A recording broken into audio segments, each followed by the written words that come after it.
આપણે બપોરનું સત્ર જે રીતે આપણે ત્યાં આગળ અલ્પ વિરામ મૂક્યું હતું, વિરામ કર્યો હતો, થોડુંક જરા તાજું કરી લઈએ. આધ્યાત્મિકતાના માર્ગે લક્ષ્ય જે હોય આપણું એ આત્મજ્ઞાન અથવા આત્મપરિચય, અંદરની યાત્રા. બીજો રસ્તો છે બાહ્ય જ્ઞાન, પરમાત્માનો પરિચય, એ બાહ્ય યાત્રા. અનાયાસ માર્ગ, બસ એમ જ પ્રભુની કૃપા થાય અને આપણને એમનો સાક્ષાત્કાર થાય.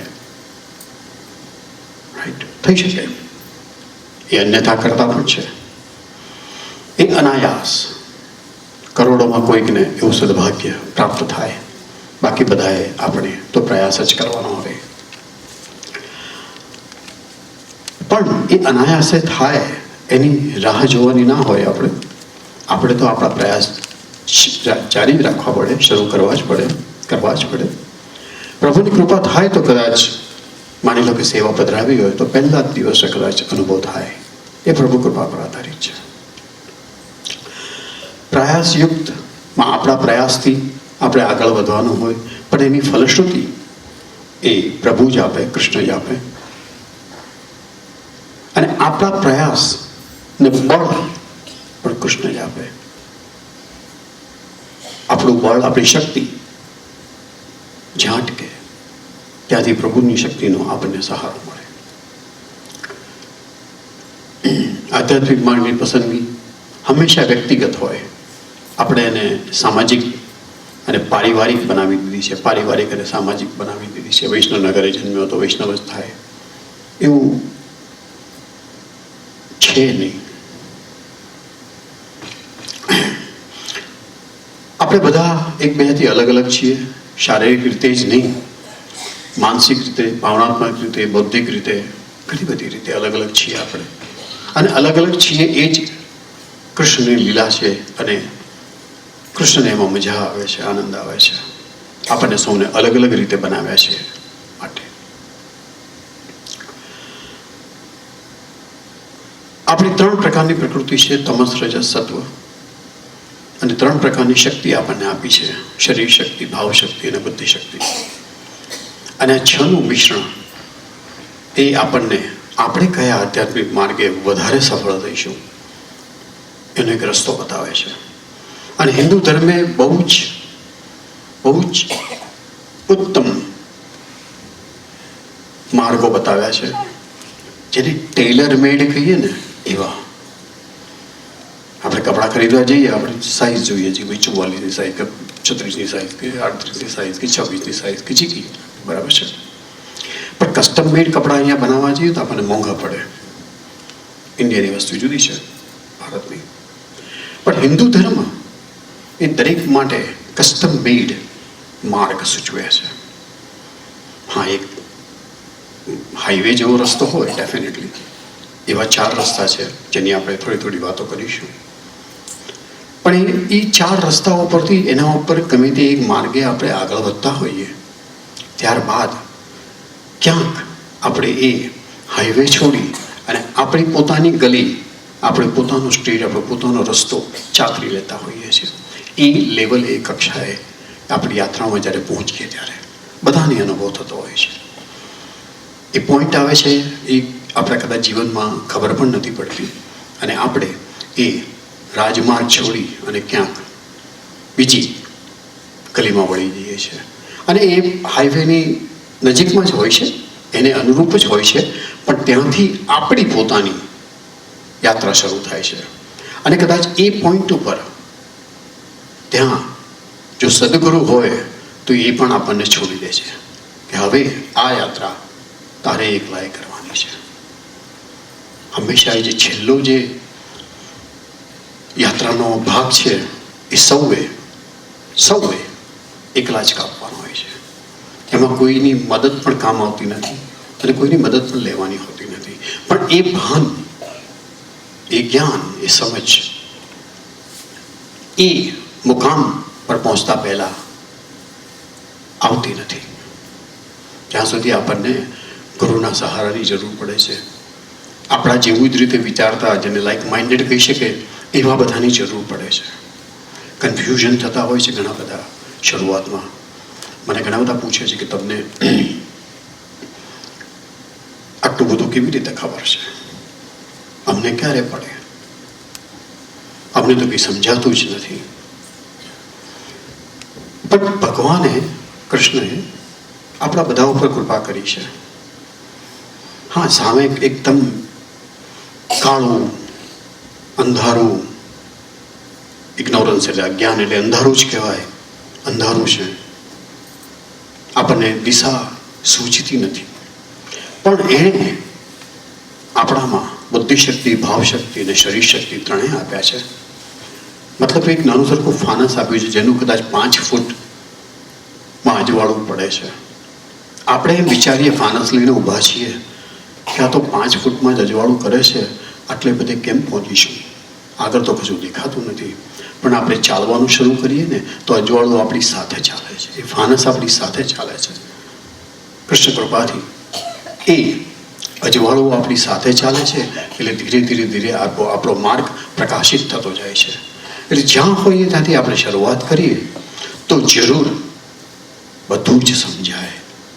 ન સમજાય એવું કશું જ નથી. હા, કૃષ્ણ પર શ્રદ્ધા હોવી જોઈએ.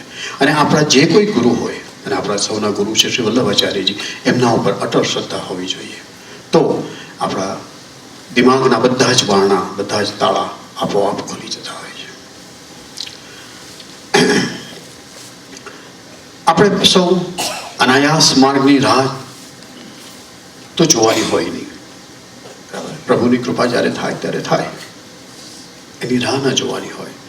કૃપાથી જ બધું થાય છે એમ માની અને આપણે નિષ્ક્રિય નથી બનવાનું, કશું નથી કરવાનું એવું નહીં.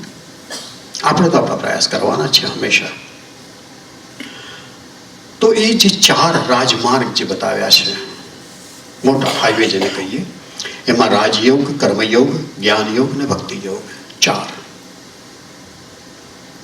આપણે એક પછી થોડા સમજીશું અને એટલા માટે થોડી વાતો દરેક પર કરીશું કે આપણે તો બધા ભક્તિ યોગના પ્રવાસી છે, ભક્તિ માર્ગના પ્રવાસી છે, ભક્તિ યોગ માટે નીકળ્યા છીએ. તો બીજા બધા માર્ગો પણ સહેજ આપણને અંદાજ હોય તો ખબર પડે કે આપણે શું કરી રહ્યા છીએ અને શા માટે કરી રહ્યા છીએ. રાજયોગ, શારીરિક અને બૌદ્ધિક શક્તિનો વધુ ઉપયોગ. એમાં શરીર સ્વાસ્થ્ય સારું હોવું જોઈએ, નહીતર બનાવવું પડે. એ કઠિન માર્ગ છે થોડો. બુદ્ધિની પણ એમાં જરૂર છે. આંતરયાત્રા એ આત્માની ઓળખ, સેલ્ફ રિયલાઇઝેશન જેને કહેવાય, આત્મપરિચય નો આ માર્ગ છે. અંતરયાત્રા છે, બાહ્ય યાત્રા નથી. રાજયોગના યાત્રીને કોઈ પણ પ્રકારના મૂર્તિ સ્વરૂપની, આઈડોલ, આઇકોનની, ડેઇટીની જરૂર નથી પડતી. જરૂર હોતી નથી. સામે મૂર્તિ પધરાવે તો જુદી વાત છે, પણ જરૂર નથી હોતી. અષ્ટાંગ યોગ સાધનાનો માર્ગ એ આ રાજયોગનો માર્ગ છે. યમ, નિયમ, આસન, પ્રાણાયામ, પ્રત્યાહાર, ધારણા, ધ્યાન, સમાધિ.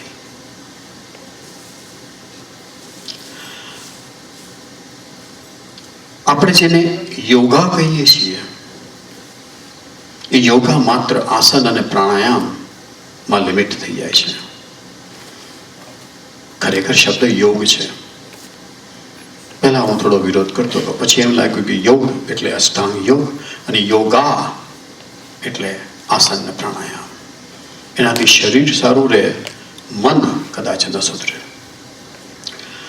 તો મન સુધારવા માટે, પ્રભુ સાથે એક જાતનું જોડાણ કરવા માટે, યોગ કરવા માટે રાજયોગનો જે માર્ગ છે એ યમ, નિયમ. યમ એટલે શારીરિક, માનસિક શિસ્ત, સત્ય, હંમેશા સાચું બોલવું, સત્યમાં માનવું, અહિંસા. આ બધા શબ્દો મારે સમજાવવાની જરૂર નથી, પણ અહિંસા. અસ્તેય, ચોરી ન કરવી, કોઈ પણ પ્રકારની. કોઈ પણ પ્રકારની ચોરી, માત્ર પૈસાની ચોરી થઈ શકે એવું નહીં. અનેક પ્રકારની ચોરી થતી હોય. મતલબ કોઈને છેતરવું નહીં.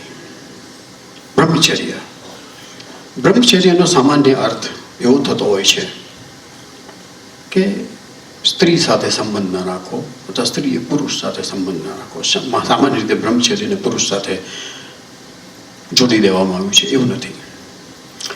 પણ ખરેખર બ્રહ્મચર્યનો અર્થ એવો થાય, બ્રહ્મ જેવી ચર્યા કરે છે એવું બ્રહ્મચર્ય, એવું પાલન, એવું માનસિક સ્થિતિ. હા, એમાં અવિવાહિત રહેવું એ જરૂર હેલ્પ કરે છે, જરૂર મદદ કરે છે, પણ એવું નથી કે એની જરૂર છે જ. આપણા ઘણા બધા ઋષિઓ ને ઋષિ પત્ની હતા, બધા પરણેલા હતા, મોટા ભાગના, બરાબર છે. કદાચ બને તો એક કરતાં વધારે પણ પત્નીઓ હશે, તો પણ એ બ્રહ્મચર્યનું પાલન કરનારા કહેતા હતા, બ્રહ્મર્ષિ સુધી પહોંચ્યા હતા. ગુરુ વશિષ્ઠ બ્રહ્મર્ષિ હતા. તો બ્રહ્મચર્યનો અર્થ એ કે બ્રહ્મ જેવી ચર્યા, અપરિગ્રહ, સંગ્રહવું નહીં કશું. આપણામાં તો કહેવાય છે સંગ્રહ સાપ પણ કામ લાગે, ને આપણે તો ઘણું બધું સંગ્રહતા હોઈએ છીએ. અને સંગ્રહવું એ મોહની નિશાની છે. આપણો મોહ છૂટતો નથી. જે વસ્તુઓ હોય એનો, હું વર્ષો પહેલાં આઈટી કન્સલ્ટન્ટ મારી આખી જિંદગી રહ્યો છું. તો હું વર્ષો પહેલાં એક કંપનીમાં કામ કરતો હતો. ત્યાં એક છોકરી મને યાદ રહી ગઈ. છોકરી ના કહે, મેરીડ હતી છોકરી, વોટેવર, ડેનિયલ એનું નામ. એની સાથે કોઈ વાત કરવા બેઠા હતા અમે બધા. કે વાત ચાલતી હશે ને સાથી એ સબ્જેક્ટ નીકળ્યો.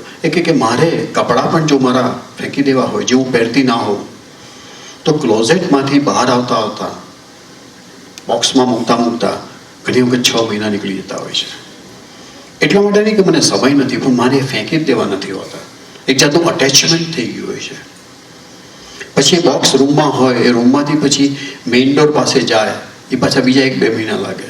ટૂંકામાં 7-8 મહિને, 8-10 મહિને એ બોક્સ ખરેખર સાલ્વેશન આર્મીમાં પહોંચે. એ કપડાં, એ મોહ હસવા જેવી વાત છે ડેફિનેટલી, પણ આપણે પણ મોહ હોય છે, નથી હોતા? હોય છે ઘણા બધા. આપણે પણ સંઘરીએ છીએ. હું મારી જ વાત કરું તો ન્યૂ જર્સીથી ફ્લોરિડા મૂવ થયો ત્યારે ક્લોઝેટમાંથી કાઢીને કપડાં બેગમાં ભર્યા તો આ જબ્બા એટલા બધા હતા. પછી મેં ગણ્યા તો 36 જબ્બા નીકળ્યા. એમાં ઘણા તો મેં 1-1.5 વર્ષ 2 વર્ષથી જોયા જ નહોતા. ઇન્ડિયા જઈએ એને બનાવડાવી લઈએ, કોઈ મોકલે આપણને, પછી જતા રહે, અને પાછળ જતા રહે, દેખાય નહીં, પહેરાય નહીં. ઘણી વખત શરીર સમૃદ્ધિ વધતી જ ઓછી થતી હોય તો થાય નહીં. એ બધા બેગમાં પેક કરી અને મારી ડોટર ઇન લો એ ત્યાં પહેલાં મૂવ થઈ હતી તો એ લઈ જાય સાથે. તો લઈ જઈને ઘરમાં ગોઠવીને પછી મને ફોન આવ્યો. મને કે ડેડી, તમારી પાસે ઇન્ડિયન કપડાં મારી પાસે છે, એના કરતાં ઢગલાબંધ છે. બધું વાત બરાબર છે બેટા, પણ સંગ્રહ કરવાની ટેવ આપણામાં છે. તો આ યમ એ પાળવાની માનસિક શિસ્ત છે. આ જરૂરી છે. નિયમ, શૌચ એટલે ચોખ્ખાઈ, પવિત્રતાની ચોખ્ખાઈ, શરીરની ચોખ્ખાઈ. સંતોષ, કન્ટેન્ટમેન્ટ જેને કહીએ, જે છે એમાં સંતોષ. એમ કહેવાય છે કે અસંતોષ પ્રગતિની નિશાની છે, પણ કઈ પ્રકારની પ્રગતિ એ આપણે જાણીએ છીએ. આ છે જેને પ્રગતિ કહેવાય છે. આધ્યાત્મિક પ્રગતિ માટે સંતોષ જરૂરી છે, અસંતોષ નહીં. તપ, સ્વાધ્યાય, સ્ટડી, જે કંઈ શાસ્ત્રોનો આપણને આમાં ઉપયોગ છે રાજયોગમાં, એ શાસ્ત્રોનો અભ્યાસ. અને ઈશ્વર પ્રણિધાન, ઈશ્વરની સામે રાખીને. ખરેખર જરૂર નથી હોતી, પણ ઈશ્વર પ્રણિધાન એમાં એક શ્રદ્ધા રાખવાની જરૂર હોય છે. મૂર્તિની જરૂર એટલા માટે નથી હોતી કે રાજયોગના માર્ગે જે કોઈ જાય છે એ બધા નિરાકાર બ્રહ્મમાં માને છે. જ્યારે ધ્યાન પણ કરવાનું આવે છે ત્યારે એમ કહેવાય છે કોઈ લાઇટ સોર્સ પ્રકાશ પર આંખો બંધ કરીને જે દર્શન કરે મૂર્તિના, એ આંખો બંધ કરીને દર્શન ન કરે, કારણ કે એને દર્શન કરવા છે, પ્રભુને નિરખી અને મનમાં ઉતારવાના છે, હૃદયમાં સ્થાપિત કરવાના છે. તો ईश्वर परिधान, ईश्वर प्रति ध्यान, આસન એ શારીરિક સ્વાસ્થ્ય માટે જરૂરી છે અહીંયા, નહીતર આગળ ન વધાય. પ્રાણાયામ, શ્વસન નિયંત્રણ, બ્રીધિંગ ટેકનિક્સ, પ્રત્યાહાર, ઇન્દ્રિય સુખ નિવૃત્તિ. ઇન્દ્રિયોના જે સુખ છે, આંખોને સારું જોવાનું ગમે, કાનને સારું સાંભળવાનું ગમે, જીભને સારું જમવાનું ગમે, ચામડીને સુવાળો સ્પર્શ ગમે, આ બધા ઇન્દ્રિયના જે સુખ છે એના ઉપર એક જાતનું નિયંત્રણ, નિરોધ કહી શકાય છે ને, એ જરૂરી છે. પ્રત્યાહાર.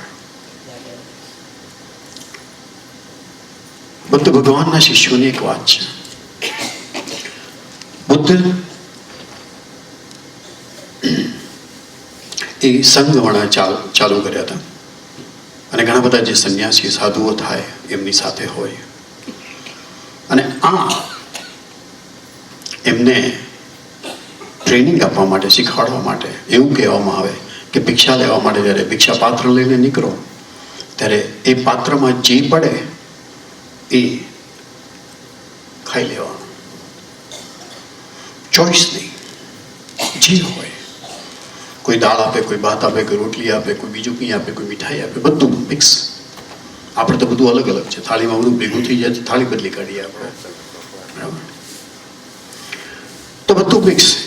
એનું કારણ એ કે પસંદગી કરીએ તો ઇન્દ્રિય સુખમાંથી નિવૃત્તિ નથી થઈ શકતી. જેમ જૈન મુનિઓ પણ વિહાર કરતા હોય છે, તો જ્યારે એમને જમવાનું આપવાનું હોય છે, રાઈટ, એ પણ જે એક્સેપ્ટ કરવા, જે આપો એ એક્સેપ્ટ કરી લે. તો શિષ્યોને એવી. અને બીજું અહિંસામાં માને, એટલે કે નોનવેજ, માંસ આદિ નહીં ખાવાનું. હવે એક શિષ્ય ગામમાં ભિક્ષા લેવા નીકળે. ભિક્ષા લઈને, ભિક્ષાનું પાત્ર તો ઉપરથી ખુલ્લું હોય, ભિક્ષા એકઠી કરી જે કંઈ આવ્યું એવું લાગ્યું કે હવે ઇનફ છે. પછી ગામની બહાર આવી ગયા. તો આશ્રમમાં આવતા તે પહેલા ઉપરથી કોઈ સમડી જતી હશે, સમડીની ચાંચમાં એક માંસનો ટુકડો છટક્યો, હવે પડ્યા આમના ભિક્ષા પાત્રમાં. હવે બે નિયમો વિરુદ્ધ. ભિક્ષા પાત્રમાં જે કંઈ આવ્યું હોય એનો અનાદર ન થાય, કારણ કે અનાદર કરીએ તો પસંદગી થઈ ગઈ પાછી, અને પસંદગી હંમેશા અહંકાર પર આધારિત રાખે. અને આ તો ટ્રેનિંગ હતી, તપ હતું એક જાતનું. અને માંસ ખવાય નહીં, કારણ કે તો અહિંસા ભંગ થાય, અહિંસા વ્રતનો ભંગ થાય. તો કરવું શું? બુદ્ધ પાસે આવ્યા. બુદ્ધે થોડો વિચાર કરીને કહ્યું કે જો આ ટુકડો તારા ભિક્ષા પાત્રમાં અનાયાસે આવી પડ્યો છે, તે ચાહીને માંગ્યો નથી. કોઈકે તને આપવાની કોશિશ કરી હોત તો તે એમને ના પાડી દીધી હોત કે નહીં, આ નહીં જોઈએ કારણ કે હું ન ખાઈ શકું. પણ આ તો સમડીની, પક્ષીને ચાંચમાંથી પડ્યો છે, રાઈટ? તો તે હિંસા કરી નથી, માટે તું એ ખાઈ જા. કારણ કે ભિક્ષાપત્રમાં જે હોય એ ખાઈ જવાનું, બરાબર? બુદ્ધ જેમાં વિવેક અદ્ભુત હોય, જેમ પ્રથમેશ બાવાશ્રીએ શ્યામદાસને જે ઇન્સ્ટ્રક્શન આપી હતી કે સિગરેટ તું તારા ઠાકોરજીને ધરાવી શકે તો પીવાની છૂટ, બરાબર? એવું આ એક એક્સેપ્શન હતું, એક્સેપ્શન ટુ અ રૂલ. એક વિવેક બુદ્ધિમાંથી, બુદ્ધની વિવેક બુદ્ધિમાંથી નીકળેલો આ નિર્ણય હતો. પણ એના પડઘા વર્ષો પછી શું પડ્યા? આજે જ્યાં જ્યાં બુદ્ધ ધર્મ ફેલાયેલો છે હિન્દુસ્તાનની બહાર, ત્યાં ત્યાં નેચરલી ડાયટ, કુદરતી મોત મરેલા પક્ષીઓ અને પશુઓનું માંસ મળે છે, અને બૌદ્ધ ધર્મીઓ પણ જમે છે. એટલે અહિંસા જાળવી પોતે ન કરી, પણ પોતાના માટે થઈ નથી, નેચરલી ડેડ છે, બરાબર છે? આ બુદ્ધની જે વિવેક બુદ્ધિમાંથી જે નિર્ણય નીકળ્યો હતો, એ નિર્ણયનો પછી મિસયુઝ થયો, જેને કહેવાય દુરુપયોગ થયો, એ આ રીતે થાય. આપણા પુષ્ટિમાર્ગમાં ઘણા બધા જે નિયમો સિદ્ધાંતો છે એના ઘણા બધા દુરુપયોગો છે. જો આપણે આંખ ખોલીને જોઈએ ને તો ઢગલા બંધ દુરુપયોગ છે. વાત કરીશું. ધારણા, એકાગ્રતા જરૂરી છે. અહીંયા ધારણા કરવાની આવે છે, જે મેં કહું ને પ્રકાશ પુંજ. ક્યાંક તો કોન્સન્ટ્રેટ કરવું પડે, કંઈક તો ઓબ્જેક્ટ જોઈએ. ભક્તિ માર્ગી માટે સ્વરૂપ છે, મૂર્તિ છે, આઇડોલ છે, આઇકોન છે. રાજમાર્ગ માટે, રાજમાર્ગના પ્રવાસી માટે એ નથી. તો નિરાકાર બ્રહ્મ, તો નિરાકાર બ્રહ્મનું એક સ્વરૂપ આપ્યું, પ્રકાશ, light source, source of light, source of enlightenment. તો એમાં ધારણા કરવાની, અને એ ધારણા કરી અને પ્રકાશ પુંજ ઉપર ધ્યાન કરવાનું. ધ્યાનમાં આ બંને આવી જાય, એકાગ્રતા પણ આવી જાય અને સમતા, સ્થિરતા. સમતા, સ્થિરતા શરીરની, સમતા મનની. કોઈ પણ વિચાર આ મનને વિચલિત ન કરી જાય એનું ધ્યાન રાખવાનું આ વખતે. માટે ધ્યાન અને ધ્યાનની પ્રેક્ટિસ જબરી કરવી પડે. આચાર્ય રજનીશ પાસે એક અમેરિકન વુમન, સ્ત્રી, ધ્યાન શીખવા માટે આશ્રમમાં દાખલ થઈ હતી પુનાના.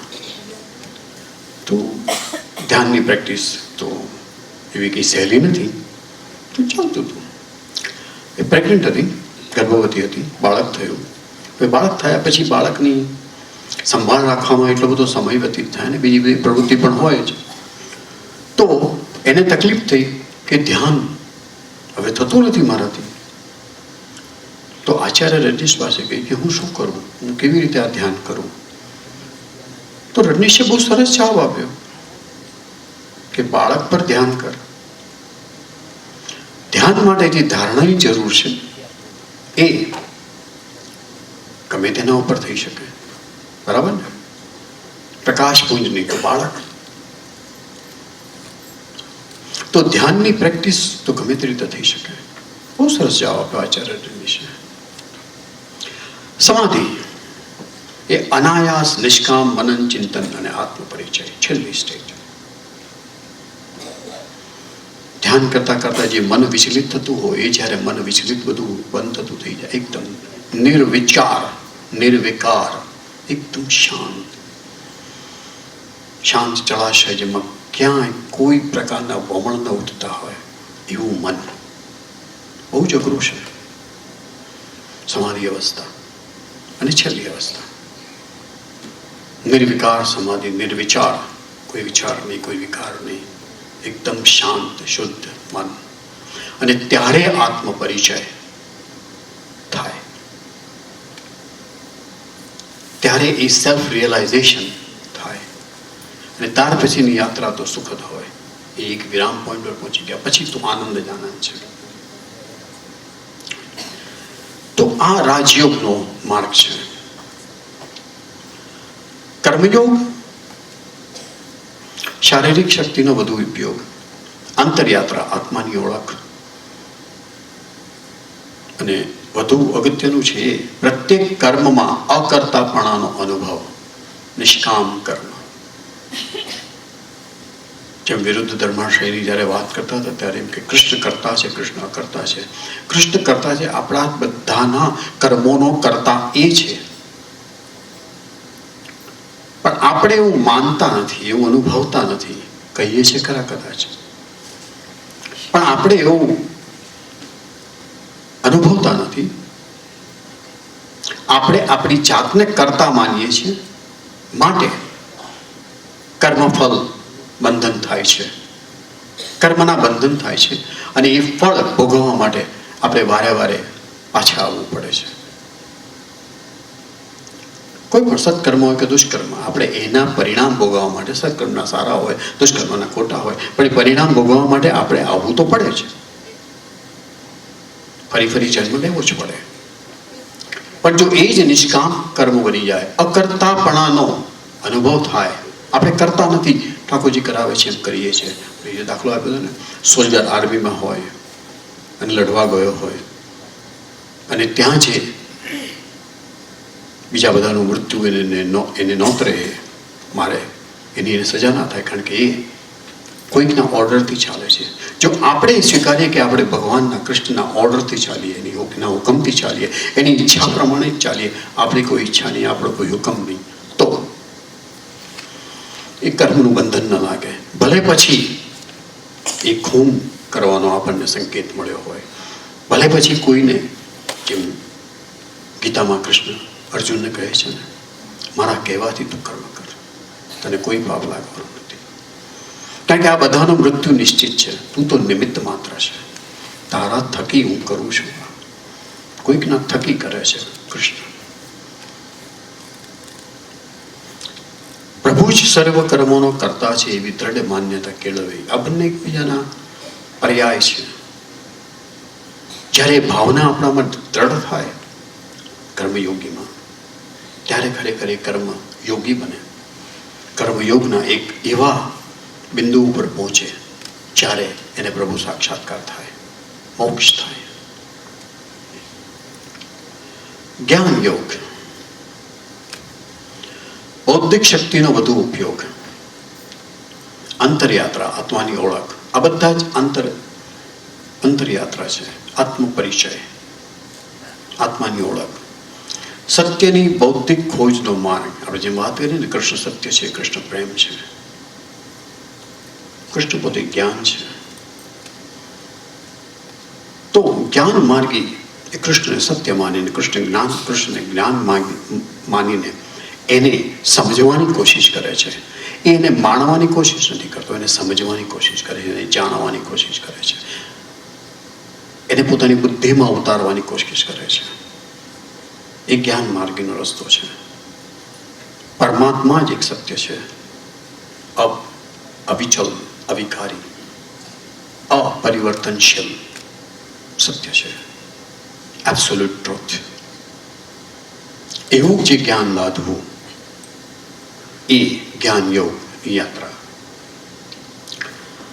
જ્ઞાન યોગ શાસ્ત્રોના જ્ઞાનની સમજ, મનન અને ચિંતન, સનાતન સત્યની સમજ. આ બધા શબ્દો એકબીજાના કાન પર પર્યાય જેવા છે. જ્ઞાનનો ઉદય અને ચૈતન્યનો વિકાસ. જેમ જેમ જ્ઞાન વધતું જાય આપણામાં, એમ અહંકાર ઓછો થતો જાય અને ચેતનાનો વિકાસ થતો જાય. અને ચેતનાનો જેમ જેમ વિકાસ થતો જાય ને, એ યોગીનો વર્તમાન કાળ વધતો જાય. ધીરે ધીરે આપણે જે વાત કરી હતી એ પ્રમાણે, કે સ્ટ્રીટ લેવલ પર હોય અને ચોથા માળે હોય અને 14મા માળે હોય, એવી રીતે જેમ બધાને વધારે દેખાતું જતું હોય, એવી રીતે. આજે અહીંયા સાઈડમાં ચાર્ટ આપ્યો છે, એમાં એ છે કે નોઇઝ અને મિસઇન્ફોર્મેશન, બધી ગેરસમજવાળી, આપણા બધામાં વહેમ પુષ્કળ છે, ડર છે. આવું કંઈક નહીં કરીએ તો શું થશે, બરાબર છે, બાધા નહીં રાખીએ તો શું થશે, ઠાકોરજીની સેવા નહીં કરીએ તો શું થશે, વગેરે વગેરે. એટલા બધા આપણામાં વહેમ અને ડર હોય છે. દુનિયાનો દરેક ધર્મ બે વસ્તુ ઉપર ચાલતો હોય છે, એક તો ડર અને લાલચ. દરેક સંપ્રદાયમાં, દરેક ધર્મમાં બે વાત હોય છે.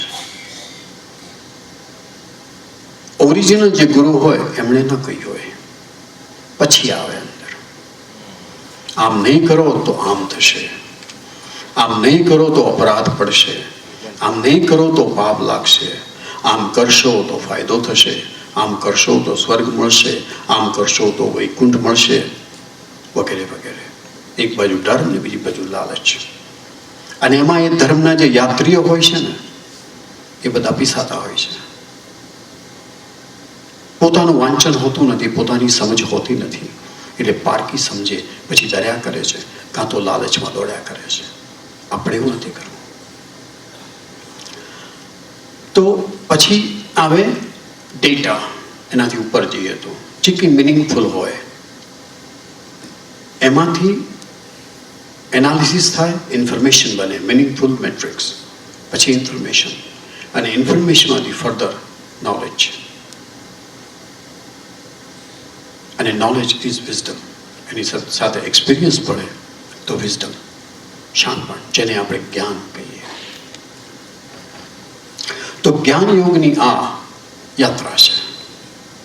શાસ્ત્રો વાંચી, કારણ કે આપણા શાસ્ત્રોમાં ઘણી વખત વર્ષો પર્યંત કંઈ ગરબડો થતી જ રહેતી હોય છે. જેમ કે શ્રીમદ ભાગવતજીમાં પણ કહેવાય છે ને કે વ્યાસજીની સમાધિ ભાષા છે, ઇતિહાસ છે અને પરભાષા છે. એટલું બધું અંદર એડ થયું છે. તો મને બરાબર યાદ હોય તો મહાભારતના ઓરિજિનલ એ રિસર્ચ થઈ છે એવી 8800 શ્લોક હતા. આજે 24,000 શ્લોક છે. કેટલા બધા over the period of time add થયા છે. અને એવી રીતે અંદર ઉમેરાય કે આપણને અંદાજ પણ ના આવે. જેના ખરેખર અભ્યાસુ હોય એને ખબર પડે. ભક્તિ યોગ, ભાવ શક્તિ, અનુભવવાની શક્તિનો ઉપયોગ. કંઈક અનુભવી શકીએ આપણે, આપણે કંઈક લાગણી પ્રદર્શિત કરી શકીએ, આપણો ભાવ પ્રદર્શિત કરી શકીએ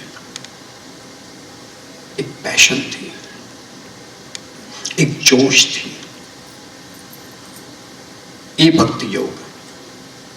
પ્રભુની માટે પ્રેમ છે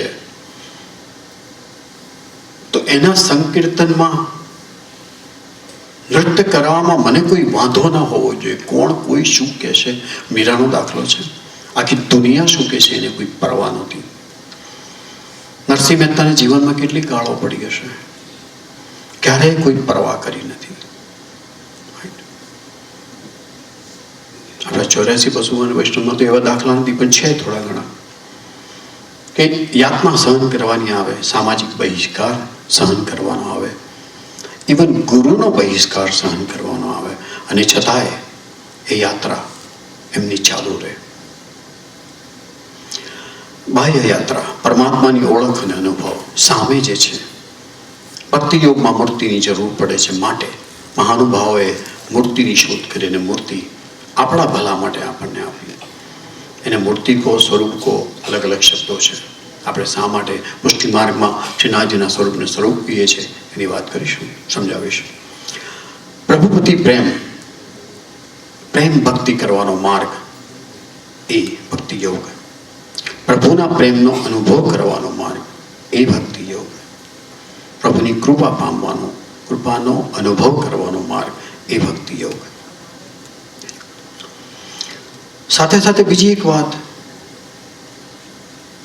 એક ચેતવણી. કર્મ માર્ગમાં વૈતરું પણ લોકો કરતા હોય, યમ નિયમ પાળતા ના હોય, અને ધ્યાન ધારણા ધ્યાન કરવાની કોશિશ કરે. ન ચાલે. આજકાલ મેડિટેશન લોકો કેટલા બધા કરે છે. એ મેડિટેશનથી કદાચ મન શાંત થતું હોય, મને ડાઉટ છે એમાં. કે મન શાંત ત્યારે જ થાય જ્યારે આપણા મનની અને શરીરની વિકૃતિઓ દૂર થાય ત્યારે.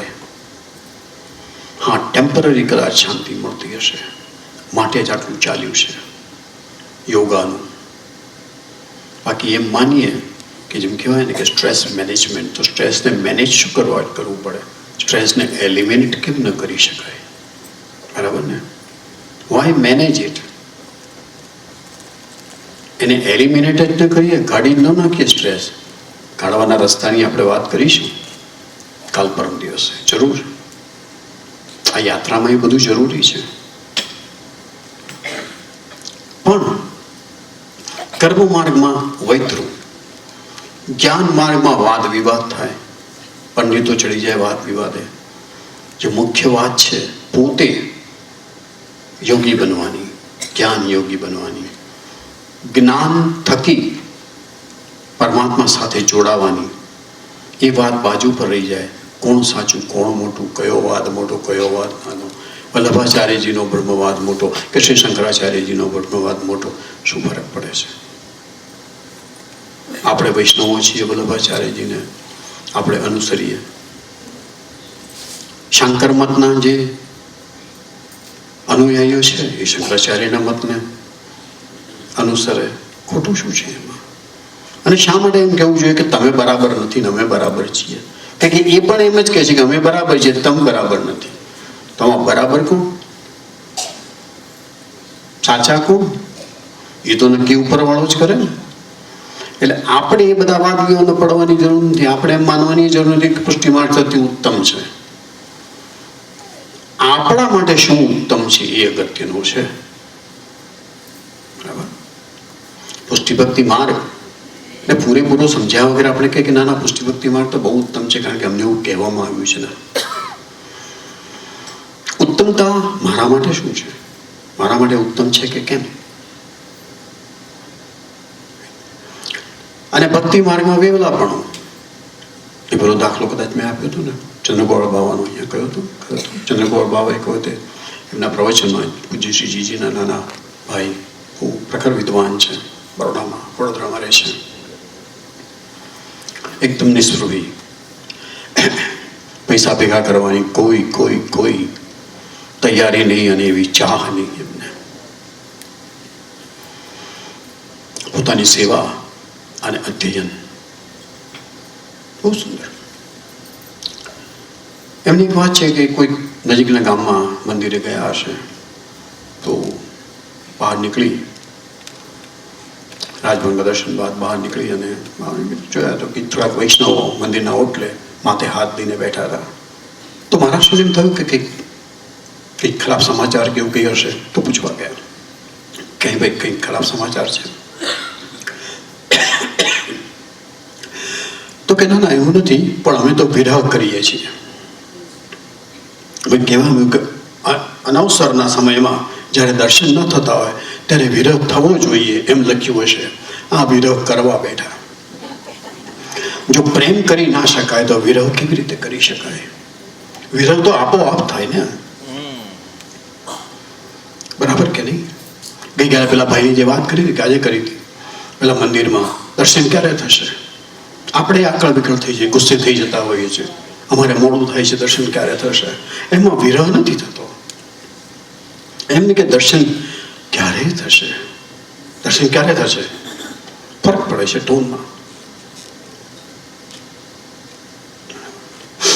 તો એ વેવલાપણું છે. એક સંતે બહુ સરસ વાત કહી છે કે વિરહ શું છે એ જો ખરેખર સમજવું હોય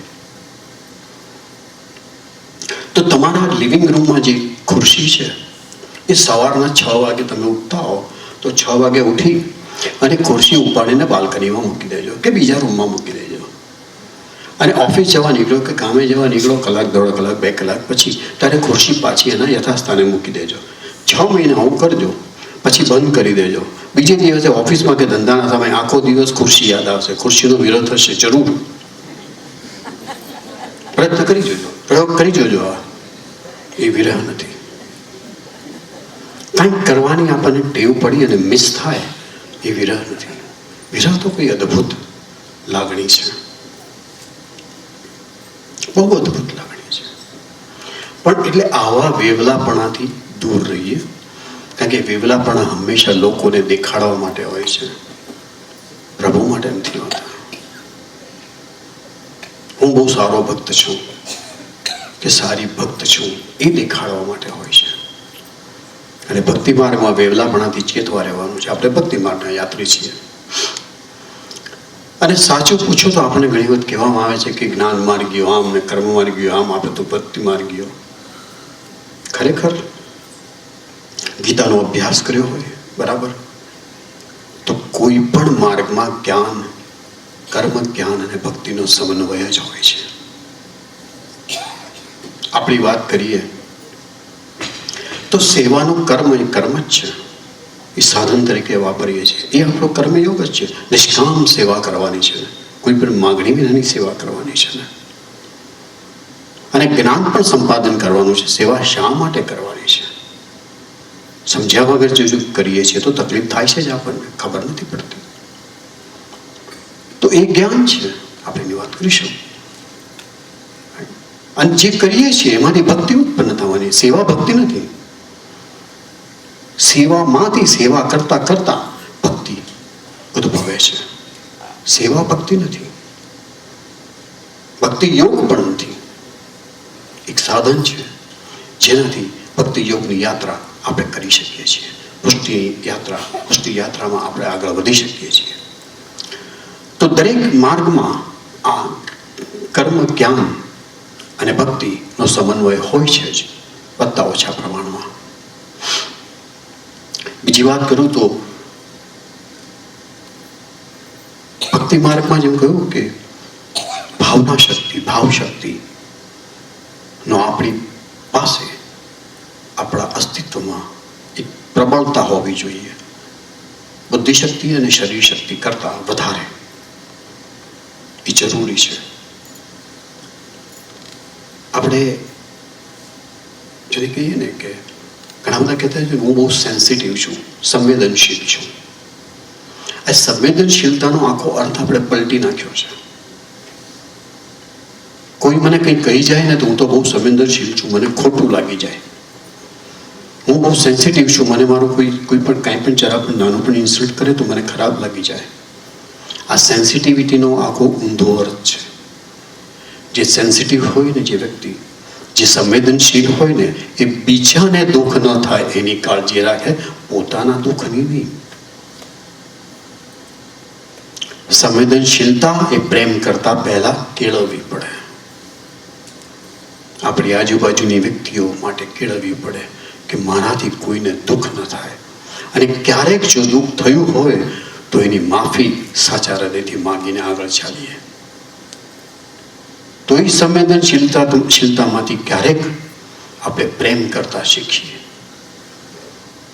તો શરૂઆત તો પહેલા સંવેદનશીલતા, બીજાના દુઃખની આપણને ચિંતા હોય, આપણાથી એ ન થાય એટલી સભાનતા હોય, એ સંવેદનશીલતા, અને એમાંથી પછી પ્રેમ પ્રગટે. ભક્તિના બે પ્રકાર. કોઈ હેતુ પૂર્તિ માટે સકામ ભક્તિ, મર્યાદા ભક્તિ જેને કહીએ છીએ. કોઈ કશું કામ,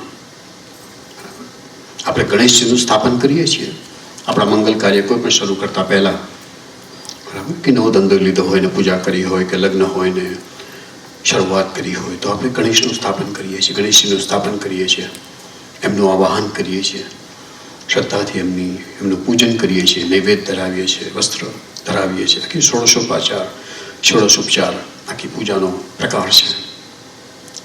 પછી એમનું વિસર્જન કરીએ છીએ, એમને કહીએ છીએ કે આવજો. એ શા માટે કરીએ છીએ?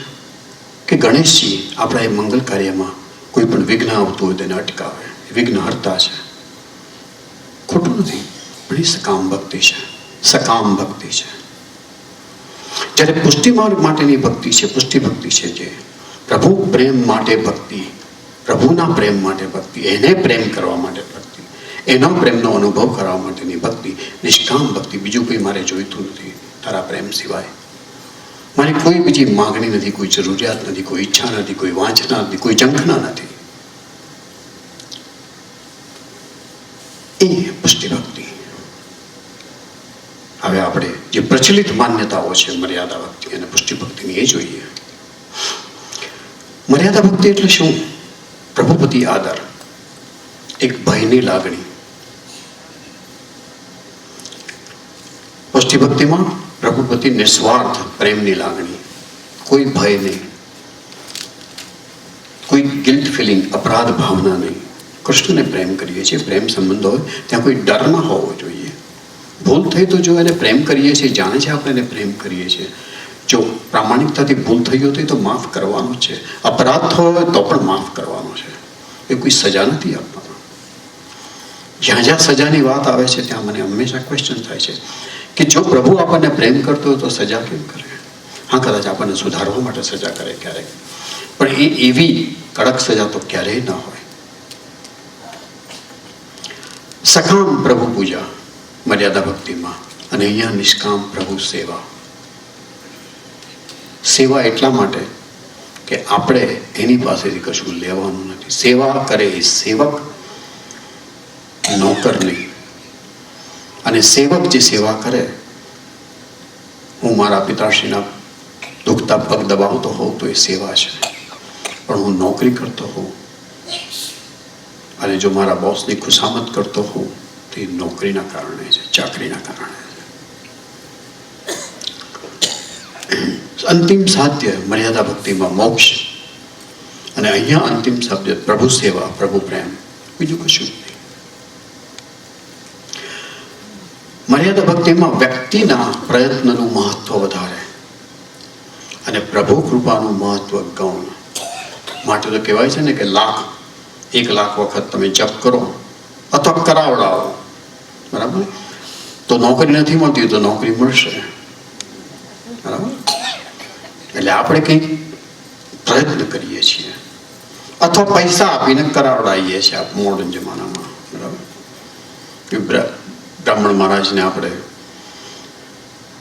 આપીએ છીએ દક્ષિણા, અને એ આપણા માટે 1,00,000 જપ કરે. ધંધો થઈ ગયો છે એમના માટે, જુદી વસ્તુ છે. પરંતુ અહીંયા વ્યક્તિના પ્રયત્નનું મહત્વ છે. આ બાધા રાખીએ તો આમ થશે, આટલા ઉપવાસ રાખીએ તો આમ થશે. આ બધા જે છે એ તપ જે કરીએ છીએ એ આપણા પ્રયત્નનું મહત્વ વધારે છે એમ માનીને કરીએ છીએ.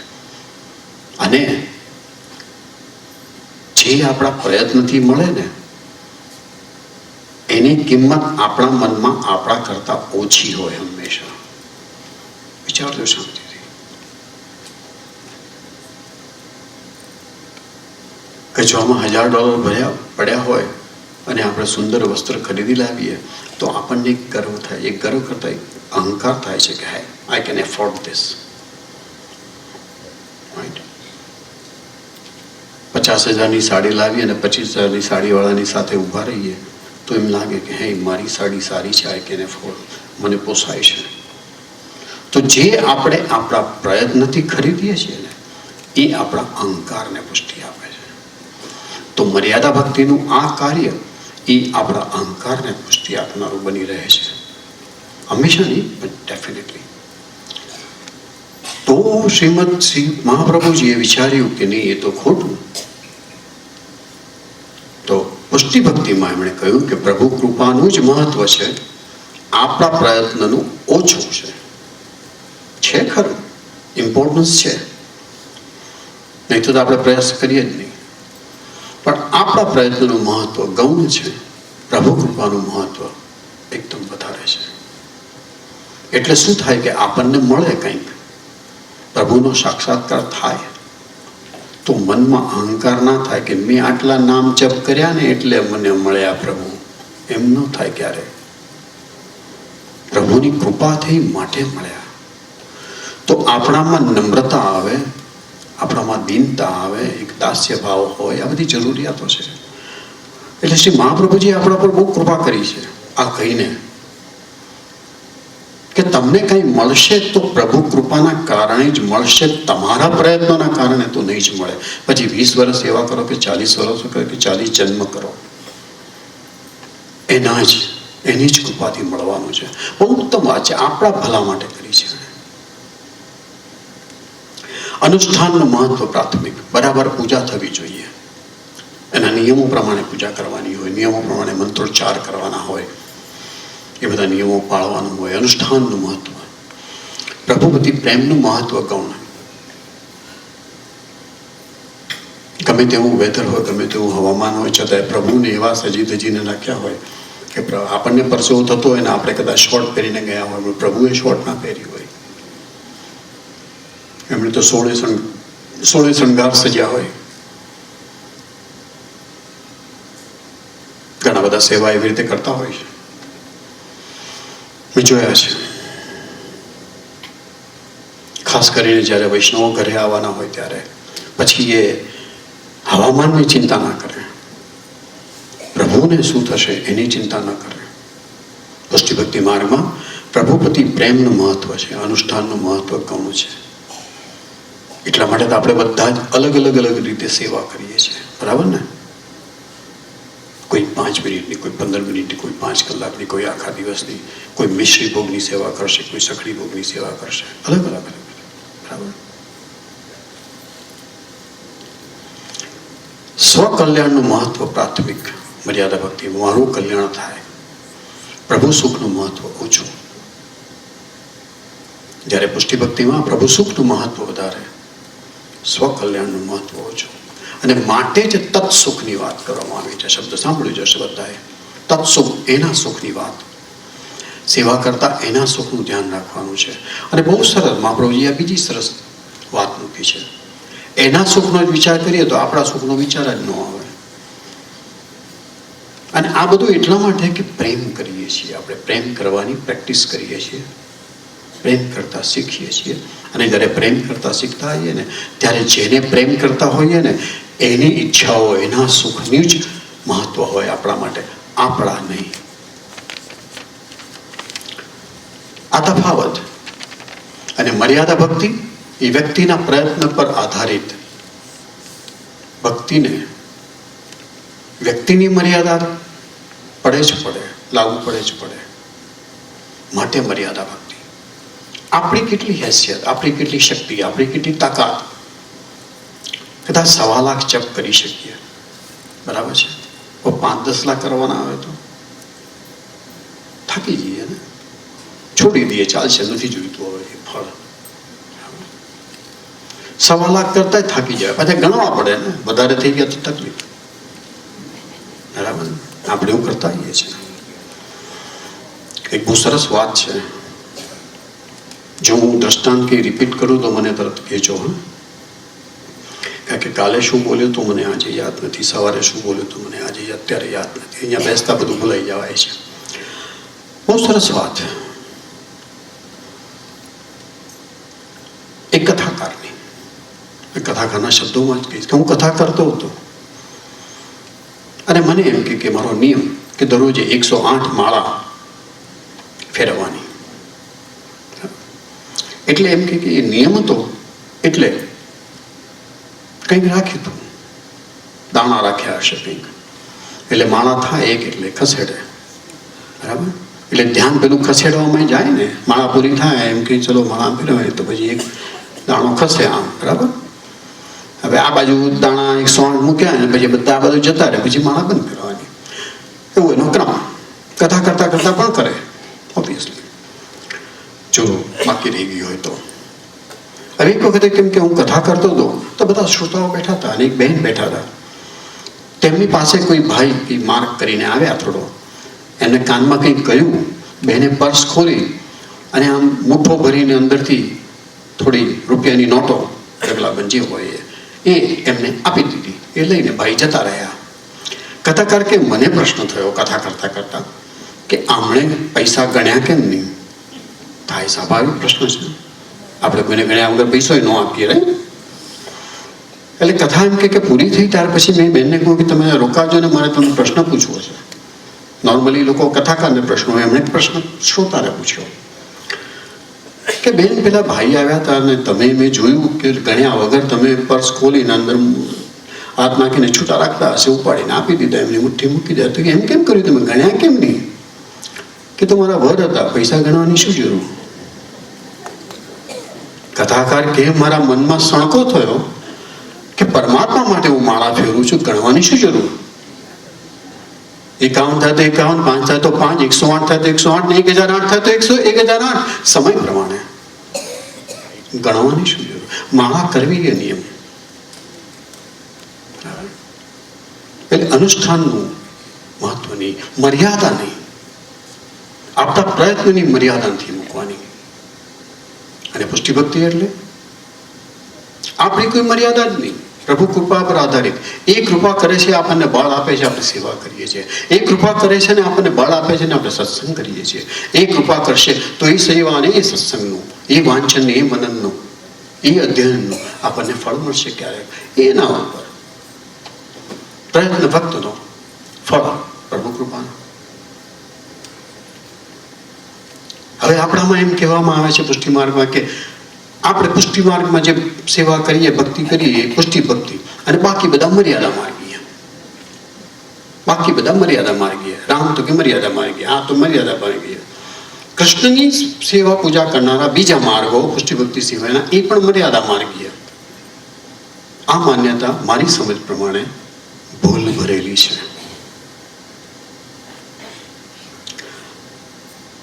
ભક્તનો આશય શું છે એના ઉપર નક્કી થાય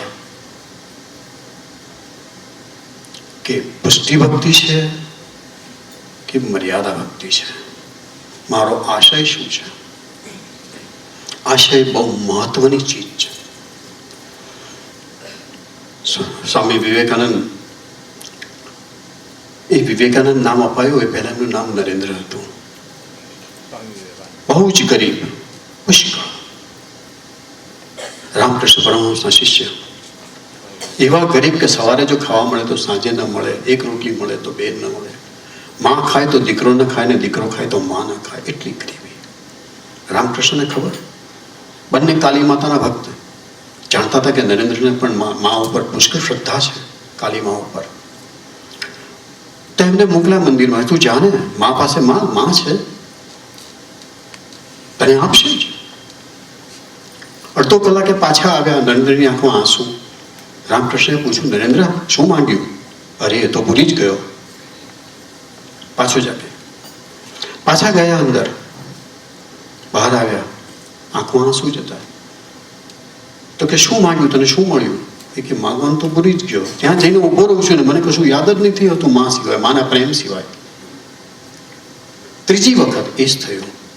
બહાર આવ્યા, રામકૃષ્ણે કહ્યું કે નરેન્દ્ર તારે માગવાની જરૂર નથી, માં તને જે જરૂર છે એ જરૂર આપી દેશે. એ પુષ્ટિ ભક્તિ. કોઈ માંગણી નહીં, કોઈ ડિમાન્ડ નહીં, કોઈ જરૂરિયાતોની યાદી નહીં, નિષ્કામ કાલી માની પુષ્ટિ ભક્તિ. જો પુષ્ટિ ભક્તિનો અર્થ આ થતો હોય કે નિષ્કામ નિસ્વાર્થ પ્રેમ ભક્તિ, તો નરેન્દ્રની, વિવેકાનંદની એ પુષ્ટિ ભક્તિ હતી કાલીમા માટે. તો પુષ્ટિ ભક્તિનો આધાર ભગવાન પર નથી, ભક્તિ માર્ગ પર નથી, ભક્તના આશય ઉપર છે. મારો ઇન્ટેન્શન શું છે, મારો આશય શું છે, હું સેવા શા માટે કરું છું? કોઈ મોક્ષ મેળવવા માટે કરું છું? કંઈક મારે પામવું છે માટે કરું છું?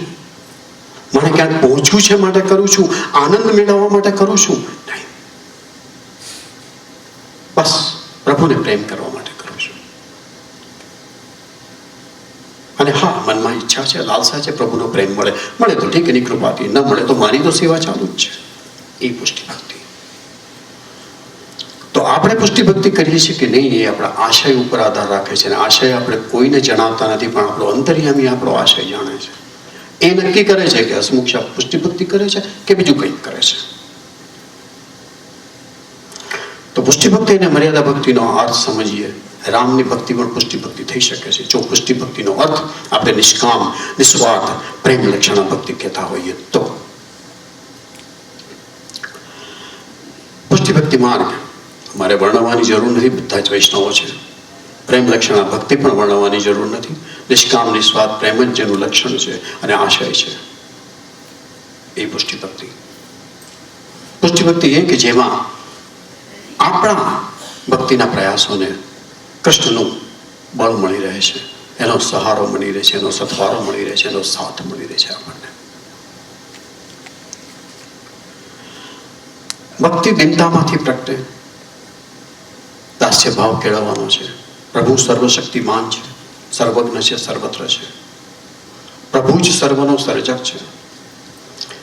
વ્યક્તિ પ્રભુ પાસે જ્યારે દિનતા અનુભવે છે ત્યારે દિનતામાંથી ભક્તિ ઉદ્ભવે છે. દિનતા વિશે આપણે થોડી વારમાં વાત કરીશું. અને પ્રેમ હૃદયના શુદ્ધ ભાવમાંથી પ્રગટે, દાસ્ય ભાવ, સખ્ય ભાવ, વાત્સલ્ય ભાવ, માધુર્ય ભાવ. પ્રેમ લક્ષણા ભક્તિ અર્થાત નારદ મુનિ જે ઘણા મહાન ભક્ત કહેવાય છે, જેમણે નારદજીના ભક્તિ સૂત્રો પણ લખ્યા છે, એમના નારદ પંચરાત્રનું વાક્ય છે, મહાત્મ જ્ઞાનપૂર્વક સર્વાધિક સ્નેહ એટલે ભક્તિ. અને સ્નેહ કેવો? નિષ્કામ નિસ્વાર્થ પ્રેમ સ્નેહ, એ શબ્દ વાપરવો હોય. થોડાક સટલ ડિફરન્સીસ છે, પણ આપણે એમાં ઊંડાણમાં નહીં જઈએ. એમાં તો મહાત્મ જ્ઞાનપૂર્વક સર્વાધિક સ્નેહ, નારદજીનું આ વાક્ય શ્રી મહાપ્રભુજીએ એવું ને એવું લીધું છે અને આપણને આપ્યું છે. તો જુઓ કે એમણે મહાત્મા જ્ઞાન પહેલા મૂક્યું છે અને સ્નેહ પછી મૂક્યું છે. નારદ મુનિ તો મૂર્ખ નહોતા, ડેફિનેટલી. શ્રી મહાપ્રભુજી પણ નહોતા. તો શા માટે એમણે જ્ઞાન પહેલા અને સ્નેહ પછી? કોઈને જાણ્યા વગર પ્રેમ થાય જ નહીં, આપણો બધાનો અનુભવ છે. અને જેમ જેમ જાણતા જઈએ ને એમ પ્રેમ દ્રઢ થતો જાય. બરાબર ને? તો કૃષ્ણને જાણવાની જરૂર છે જ, કૃષ્ણને સમજવાની જરૂર છે. અને મહાત્મ જ્ઞાન એટલે શું? 4 પ્રકારના જ્ઞાન. પરમાત્મા વિષયક જ્ઞાન, કૃષ્ણ વિશેનું જ્ઞાન, આપણા વિશેનું, આત્મા વિશેનું જ્ઞાન, એ બીજું જ્ઞાન. ત્રીજું એ આત્મા અને પરમાત્માનો જે સંબંધ છે એનું જ્ઞાન, જે આપણે બધી વાતો કરી રહ્યા છીએ ને, એ આની મહાત્મ જ્ઞાનની વાતો કરી રહ્યા છે. ત્યારબાદ આપણે સ્નેહની વાત કરીશું. આપણી યાત્રા ચાલુ છે. આત્મા અને પરમાત્માના સંબંધ વિશેનું જ્ઞાન અને એ સંબંધને અનુભવાય કેવી રીતે, એની જે રીત છે પુષ્ટિ માર્ગની, એનું જ્ઞાન. 4 પ્રકારના જ્ઞાન: પરમાત્મા વિશેનું જ્ઞાન, આત્મા વિશેનું જ્ઞાન, કૃષ્ણ વિશેનું જ્ઞાન, આપણા વિશેનું જ્ઞાન, કૃષ્ણ અને આપણા વચ્ચે સંબંધ શું છે એનું જ્ઞાન, અને એ સંબંધને અનુભવવો હોય એની રીત, એની મેથડ નું જ્ઞાન.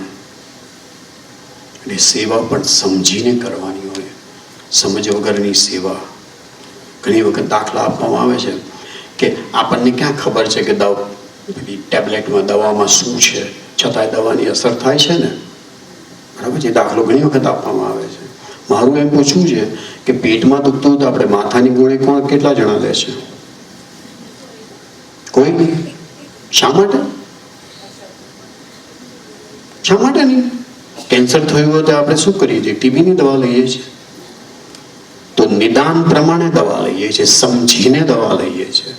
એ દવાની અંદર શું છે જાણવાની જરૂર નથી, બરાબર છે, પણ શેની દવા લઈએ છીએ તો સમજીએ છીએ ને આપણે. તો ડૉક્ટર સમજે છે. અને ડૉક્ટર આપણને ઊંધી દવા આપતો હોય, આજકાલ તો બધા જ ચેક કરે છે કે ડૉક્ટર બી કેવો છે, દવા પણ કઈ છે. ગૂગલ સર્ચ કરો તરત ખબર પડે કે કઈ દવા છે. દવાના અનુભવ, દવાની અસર શું થાય છે, એની આડ અસર શું થાય છે, બધું સમજી વિચારીને આપણે દવા લઈએ છીએ. એટલે એ ઉદાહરણ ખોટું છે કે દવા સમજ્યા વગર લઈએ છીએ તો પણ અસર તો થાય છે. એટલે સેવા સમજ્યા વગર કરો તો પણ અસર તો થાય, ઓછી થાય. અને જેમ કહ્યું એમ પેટમાં દુખતું હોય તો માથાની ગોળી કોઈ નથી ખાતું, એ કેનોરાય નથી ખાતા કે સમજ્યા વગર દવા લો તો અસર થાય. સર્વાધિક સ્નેહ એટલે અન્ય કોઈ પણ વ્યક્તિ કે વસ્તુ કરતા વધુ સ્નેહ પ્રભુમાં, કૃષ્ણમાં. પણ એનો અર્થ એવો નહીં અન્ય વ્યક્તિ કે વસ્તુને પ્રેમ નહીં કરવો, મોહ નહીં કરવો, એ બરાબર છે. એ બધાને આપણે આપણી લાગણીઓના આધાર નહીં બનાવવાના, પણ પ્રેમ તો કરવાનો જ. અને પ્રેમ કરવો એટલે લાગણીઓના આધાર વગરનો, ઇમોશનલ ડિપેન્ડન્સ વગરનો પ્રેમ કરવો. એટલે શું? કે જે પ્રેમ સંબંધ છે એમાં સામે જે પાત્ર છે એ આપણી સાથે ગમે તે વર્તન કરે, આપણી એના તરફની પ્રેમની લાગણીમાં કોઈ ફરક ન પડવો જોઈએ. એ પ્રેમ, બદલાની આશા વિનાનો પ્રેમ. એ પ્રેમનો પડઘો પડે કે ના પડે એવો પ્રેમ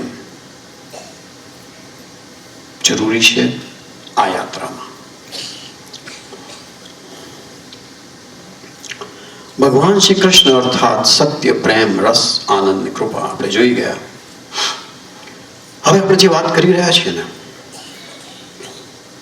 તો આપણને જે પ્રેમ લક્ષણ ભક્તિના માર્ગે ચાલવાની જેણે આપણને પ્રેરણા આપી છે, જેણે આપણને રસ્તો બતાવ્યો છે, એવા શ્રી મહાપ્રભુજી ને પણ સમજીએ. કૃષ્ણને તો સમજ્યા, સમજવાની કોશિશ કરી, સમજ્યા નથી, સમજવાની કોશિશ કરી.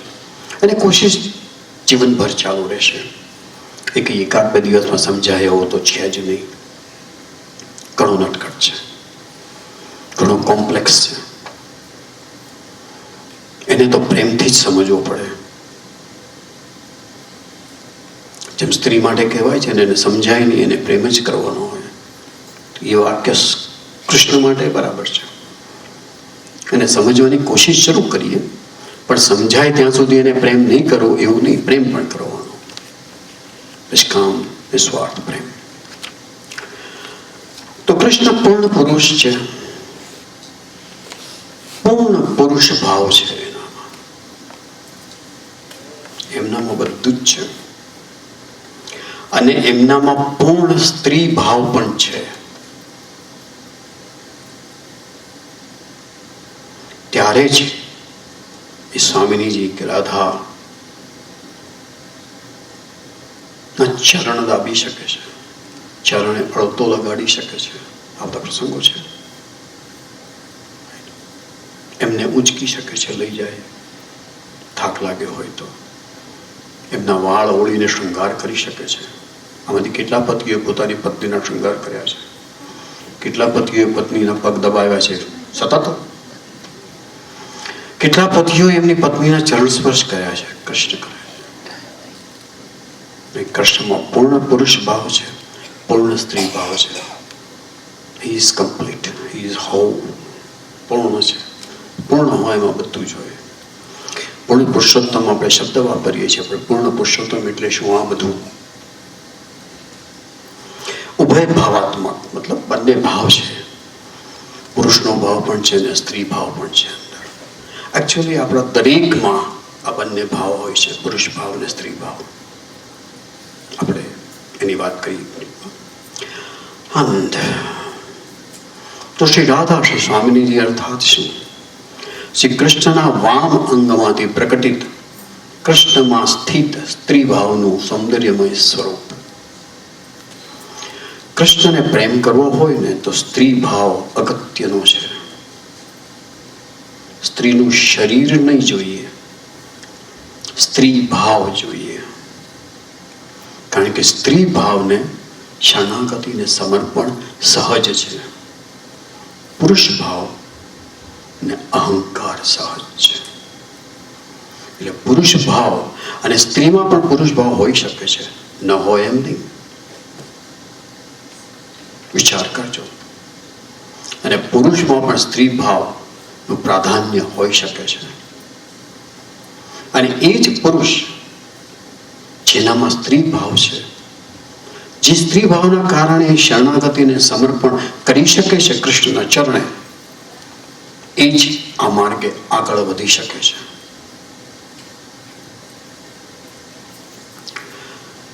શ્રી રાધાજી પૂર્ણ સ્ત્રી છે, પૂર્ણ સ્ત્રી ભાવ પણ છે, પૂર્ણ સમર્પણ ભાવ છે. એ પોતે પણ ઉભય ભાવાત્મક છે, પુરુષ ભાવ પણ છે ને સ્ત્રી ભાવ પણ છે, દરેકમાં હોય છે. અને એ પરમાનંદ છે. કૃષ્ણ આનંદ છે, શ્રી રાધા શ્રી સ્વામિનીજી પરમાનંદ છે. શા માટે? એ આનંદને આનંદ આપે છે માટે પરમ આનંદ છે. કૃષ્ણની લીલા છે ને, કૃષ્ણએ પોતાના જ વામ અંગમાંથી સૌંદર્ય પ્રગટ કર્યું છે. માટે તો સ્ત્રીના માટે વામા શબ્દ વપરાય છે. પોતાના ડાબા વામ અંગમાંથી સૌંદર્ય પ્રકટ કર્યું છે પરમાત્માએ. માટે જ સ્ત્રીને માટે સંસ્કૃતમાં એક શબ્દ છે વામા. અને કદાચ એ જ કારણસર લગ્ન વખતે 4 ફેરા જે ફરાય, આ 7 ફેરા તો બધી સિરિયલોએ ઘુસાડાય છે. 7 ફેરા જેવું આખા હિન્દુ સાહિત્યમાં નથી, શાસ્ત્રોમાં નથી વિવાહ વિશે લેખિત. મેં બહુ શોધ્યું, ક્યાંય મળ્યું નહીં. 7 ફેરા, 4 ફેરા છે. ધર્મ અર્થ કામ મોક્ષ. એમાં 3 ફેરામાં પુરુષ આગળ હોય છે, 4થા ફેરામાં સ્ત્રી આગળ હોય છે. મોક્ષના ફેરામાં એમાં સ્ત્રી આગળ હોય તો મોક્ષ સહજ બને છે. અને ત્યારે જ લગ્ન પૂરા થયા કહેવાય છે. 4 ફેરા અને સપ્તપદી સાથે થાય છે, એ ત્યારે જ લગ્ન પૂરા થયા કહેવાય. અને ત્યારબાદ જે કન્યા હતી એ પત્ની બની અને પોતાના પતિના ડાબી સાઈડે બેસે છે, ડાબી બાજુ બેસે છે. જોજો, ધ્યાનથી લગ્ન જોયા હોય ને તો જમણી તરફથી ડાબી તરફ આવી જાય છે. વામા છે માટે. અને કેટલાય લગ્નોમાં કંકોત્રીઓ બધી આવે છે ને એમાં હસ્તમેળાપનો સમય લખે છે. ખરેખર તો હસ્તમેળાપ એ લગ્ન નથી, સપ્તપદીય લગ્ન છે. ત્યારે એ વર ને વહુ કહેવાય છે, પતિ ને પત્ની કહેવાય છે. ખરેખર તો સપ્તપદીનું મુહૂર્ત સાચવવાનું હોય, હસ્તમેળાપનું નહીં. એનીવે ઘણું બધું આપણે જાણ્યું કરીએ છીએ. એમાંનું આ એક તો શ્રી સ્વામિનીજીનું સ્વરૂપ આ છે. પૂર્ણ સ્ત્રી ભાવ છે અને પૂર્ણ સમર્પણ ભાવ છે. એ પરમાનંદ એટલા માટે છે કે આનંદ એટલે કે કૃષ્ણને જે આનંદ આપે છે એટલા માટે પરમાનંદ છે. તો શ્રી વલ્લભ, આપણે પદ ઉપર પછી આવીએ, પહેલા આ જોઈએ વલ્લભનું સ્વરૂપ. કૃષ્ણમાં પૂ ભાવ એટલે પુરુષ ભાવ છે, સ્ત્રી ભાવ છે. શ્રી રાધામાં સ્ત્રી ભાવ છે અને પૂ ભાવ પુરુષ ભાવ છે. તો શ્રી રાધાનો સ્ત્રી ભાવ, કૃષ્ણનો પુરુષ ભાવ અને કૃષ્ણનો જ સાક્ષી ભાવ, અંતર્યામી જે છે ને એ સાક્ષી છે. એ ત્રણેયનું કોમ્બિનેશન, ત્રણેયનું મિશ્રણ એટલે શ્રી વલ્લભ, શ્રી મહાપ્રભુજી. શ્રી મહાપ્રભુનું પુરુષ આ સ્વરૂપ સમજવાની જરૂર છે. એમનામાં પુરુષ ભાવ છે, પુરુષ શરીર પણ છે, પુરુષ ભાવ છે, સ્ત્રી ભાવ છે અને સાક્ષી ભાવ છે. કારણ કે એ પોતે કૃષ્ણ સ્વરૂપ છે. એ પોતે કૃષ્ણ સ્વરૂપ છે, એનો એમને અનુભવ છે, અનુભૂતિ છે.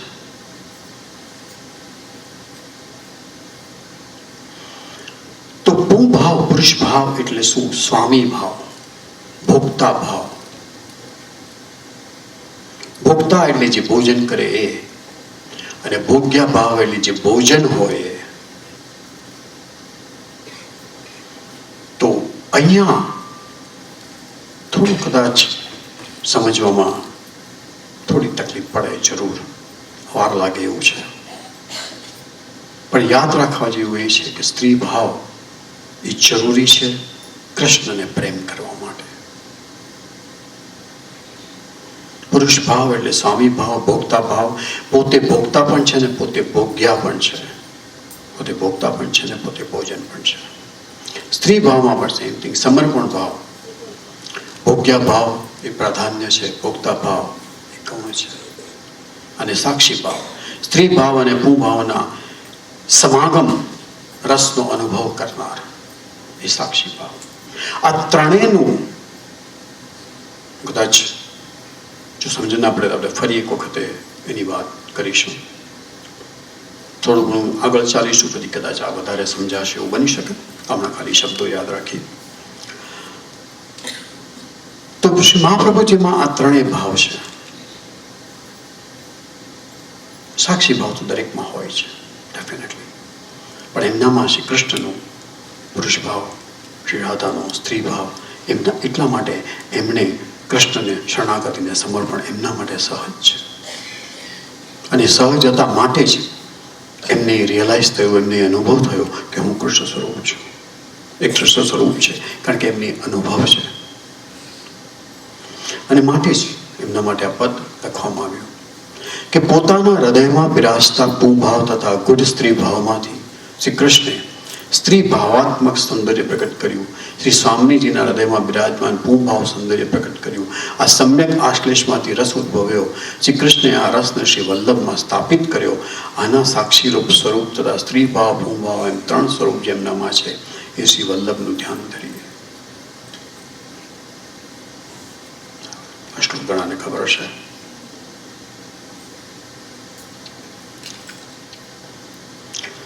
એટલે શ્રી ગુસાઈજીએ એ સર્વોત્તમ સ્તુતિની રચના કરી. એમાં ત્રણ નામ ની શરૂઆતમાં આવે છે, આઈ થિંક 7મા શ્લોકમાં. આનંદ પરમાનંદ શ્રી કૃષ્ણાસ્ય. એ આનંદનું રૂપ છે, એ પરમાનંદનું રૂપ છે, એ એ કૃષ્ણનું રૂપ છે, એ સ્વામિનીજીનું રૂપ છે.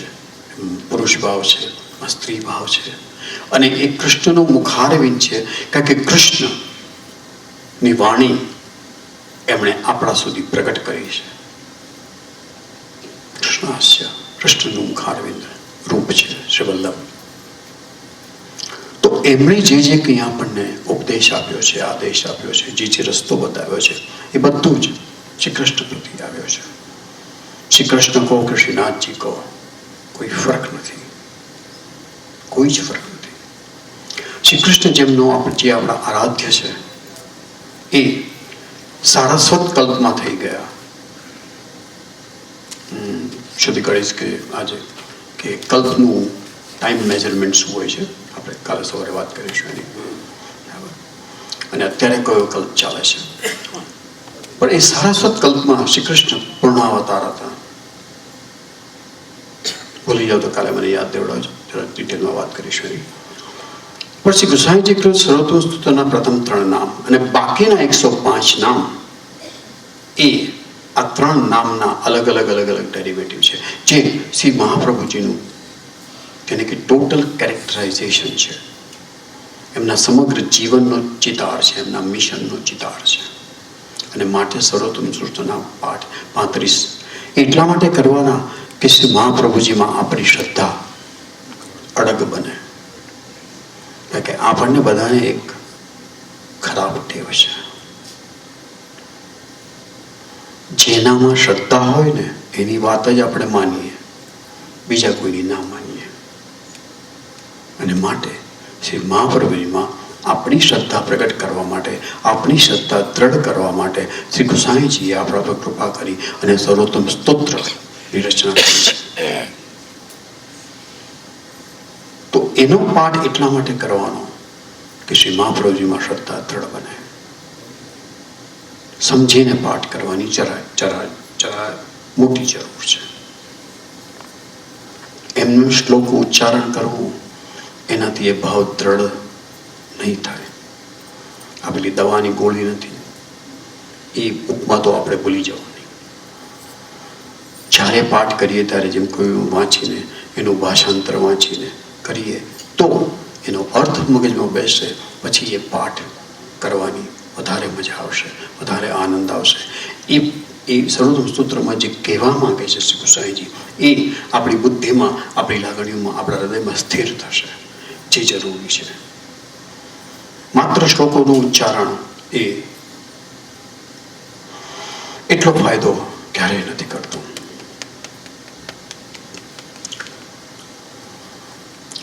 ભક્તિ માર્ગના ગુરુ શ્રી વલ્લભ એ આનંદ સ્વરૂપ છે, શ્રી કૃષ્ણ સ્વરૂપ છે, આનંદ પામનાર ભોગતા પણ છે. કારણ કે કૃષ્ણ સ્વરૂપ છે, એ આનંદ સ્વરૂપ છે.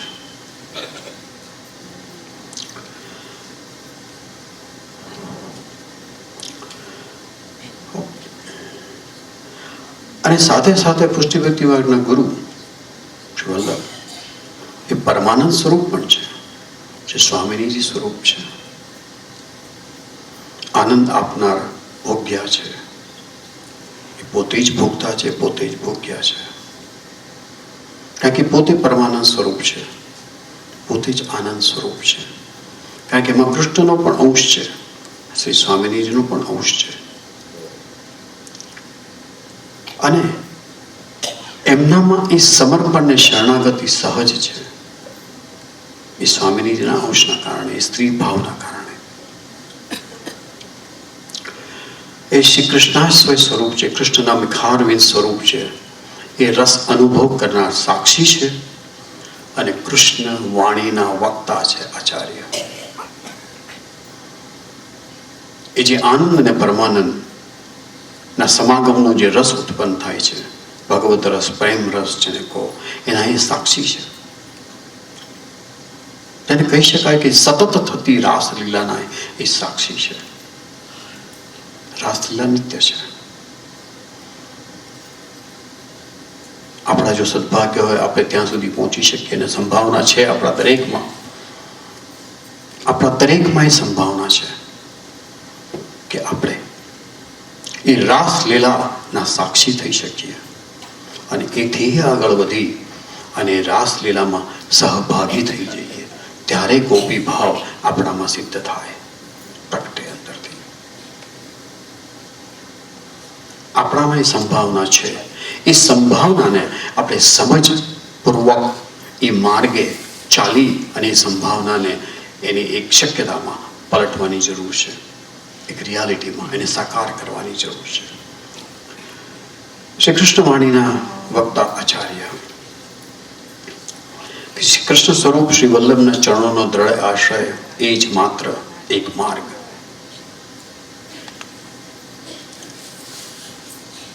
સુરદાસજીએ જે પદ ગાયું છે, દ્રઢઈને ચરણન કેરો ભરોસો. સુરદાસજીને એમના સિવાય કશું દેખાતું નથી, એમના જ ચરણારવિંદનો આશ્રય છે. એ એવા સદગુરુ છે કે જેમના ચરણોનો આશ્રય ભક્તને કૃષ્ણ સુધી દોરી જાય છે. કૃષ્ણના ચરણોમાં એમના થકી